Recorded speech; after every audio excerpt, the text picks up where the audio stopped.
میرا یہ سوال ہے، نت نئی بیماریوں کے جنم لینے کے ساتھ ساتھ ادویات کے استعمال میں بھی تیزی سے اضافہ ہوتا جا رہا ہے۔ بچے ہوں یا بڑے، ہر چھوٹی بڑی بیماری میں ادویات کا بے جا اور بلا مشورہ استعمال بڑھتا جا رہا ہے۔ ایک چھینک پر ہی زکام کی ادویات کا ڈھیر لگا لیتے ہیں۔ امیر اہل سنت یہ ارشاد فرمائیں کہ بغیر مشورے کے ادویات کا استعمال کرنا کیسا، اور کیا علاج میں پرہیز کا بھی عمل دخل ہے؟ ماشاءاللہ، بہت اچھوتا انداز ہے، قلم کو بھی چلتا دکھایا اسکرین پہ۔ ہاں، یہ اچھے انداز ہے، حکمت عملی ہے کہ لوگ کسی بہانے وہ دین سیکھنے کے لیے مائل ہوں۔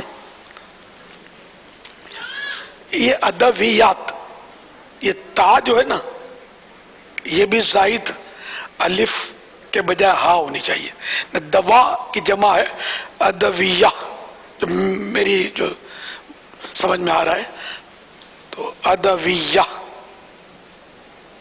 جیسے دعا کی ہے ادعیہ، نہ کہ ادیات۔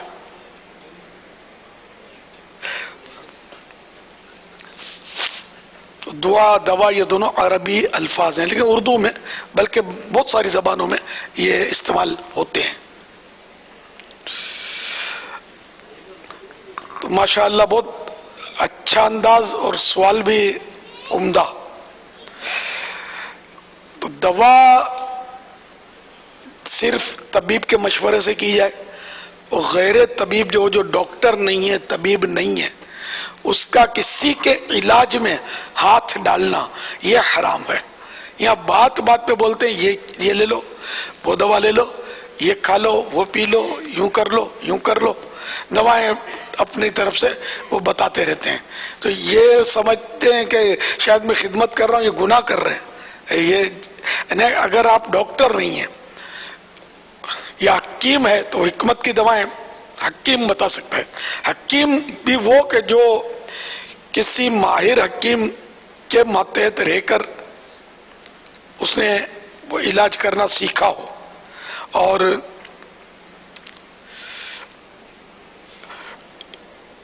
اب اس کے استاد نے اس کو اجازت دے دی ہو کہ ٹھیک ہے تم نسخے تجویز کیا کرو۔ یہی حال ڈاکٹر کا بھی ہے۔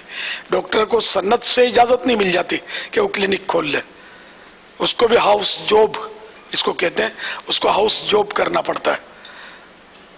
وہ ڈاکٹروں کے ماتحت رہ کر وہ پریکٹیکل کرتا ہے علاج کا، تو پھر جا کر اس کو سند دی جاتی ہے اور وہ اپنے طور پر کلینک وغیرہ کھولتا ہے۔ اچھا، میڈیکل اسٹور پر جاؤ تو یہ میڈیکل اسٹور والے بھی اٹھا کر دوا دے دیں گے، بھائی اس کی دوا دو، اس کی دوا دو، یوں ہو رہا یوں، یہ دے دیتے ہیں۔ یہ بھی جرم ہے، اور قانونی بھی جرم ہے۔ قانونی طور پر بھی یہ ہے کہ یہ ڈاکٹر کی پرچی کے بغیر دوا نہیں دے سکتے، لیکن یہ دے رہے ہوتے ہیں، غلط کر رہے ہوتے ہیں۔ اللہ سب کو توبہ نصیب کرے، سچی توبہ نصیب کرے، اور صحیح شرعی قوانین پر عمل کرنے کی سعادت بخشے۔ کہ دنیاوی قوانین بہت سارے ہوتے ہیں جو شریعت سے نہیں ٹکراتے اور ہمارے لیے بہتر ہوتے ہیں۔ تو اب یہ جو میڈیکل اسٹور والوں کے لیے قانون ہے کہ بغیر پرچی کے دوا نہیں دے سکتے، ڈاکٹر کی پرچی ہو، تو صحیح تو ہے قانون، بالکل درست، کہ واقعی میڈیکل اسٹور والا جبکہ ڈاکٹر نہیں ہے، خالی وہ اس کی دوا دے دو، اس نے ٹکا دی دوا، قانون بھی یہ توڑ رہا ہے اور شرعن بھی یہ گناہگار ہو رہا ہے۔ اللہ تعالی ہم سب کو نیک بنا دے، حرص سے بچائے۔ حرص کی وجہ سے اس طرح کے گناہ بہت ہو رہے ہیں، پیسے آ جائیں کسی طرح، بس بکری ہو جائے، گاہک ہمارا کہیں اور نہ جائے۔ اب یہ سوچنا کہ میں نہیں دوں گا تو سامنے والا میڈیکل اسٹور والا دے دے گا۔ اب ٹھیک ہے، اگر آپ چوری نہیں کریں تو کوئی چوری کر لے گا، وہ چوری کر لے گا، تو اس لیے آپ چوری کر لیں، اس کی اجازت تھوڑی ملے گی۔ جو خود کرے گا تو ظاہر ہے اس کا وہ ذمہ دار ہے، اگر سامنے والا کرتا ہے اس کا ذمہ دار خود ہے وہ۔ صلو علی الحبیب صلی اللہ تعالی علی محمد۔ امیر رسول اللہ سر، جو سوال میں دو باتیں تھی، ایک موضوع یہ بھی تھا کہ احتیاط کی بھی کچھ فوائد ہوتے ہیں جب بندہ بیمار ہو جائے۔ ہاں، احتیاط کے فوائد مدینہ مدینہ. یہ نزلہ، زکام، کھانسی، یہ بلغمی مزاج جن کا ہوتا ہے نا، یعنی کہ مختلف مزاج ہوتے ہیں، وہ طباً یہ حکیموں کی تقسیم ہے، غالباً ڈاکٹرز کی نہیں ہے. حکیم لوگ اس طرح فرماتے ہیں، وہ صحیح سمجھ میں آتا ہے ان کا کہنا بھی. ہو سکتا ہے ڈاکٹر بھی کوئی اور ان کی اصطلاحات ہوں. تو یہ مختلف مزاج ہوتے ہیں، طبیعتیں. تو بلغمی مزاج جن کا ہوتا ہے ان کو ٹھنڈی چیزیں، کھٹی چیزیں، چاول، اس ٹائپ کی چیزیں، یہ اگر ان چیزوں سے بچے تو نزلہ، کھانسی، زکام سے بچت ہو سکتی ہے.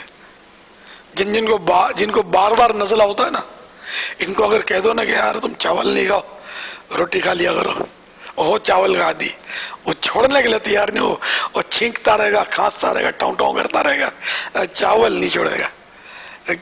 تو یہ 100 دوا کی ایک دوا پرہیز ہے. اگر چاول ترک کر دے، ٹھنڈی چیزیں اور یہ چھوڑ دے نا، تو ٹھنڈی دو صورتیں ہیں. ایک تو جیسے ٹھنڈا پانی ہم پیتے ہیں، یہ دوسرا ہے کہ ایسی چیزیں جن کا مزاج ٹھنڈا ہو، یہ بھی ہوتا ہے. تو وہ چیزیں بھی چھوڑے تو اس سے فائدہ ہو سکتا ہے.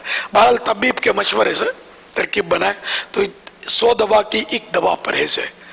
پرہیز کرے، اچھی طرح چبا کر کھائے، چھوٹا نوالا لے، بھوک باقی ہو ہاتھ روک لے، بہت فائدہ ہو جائے گا. بہت ساری بیماریوں میں فائدہ بھی ہوگا اور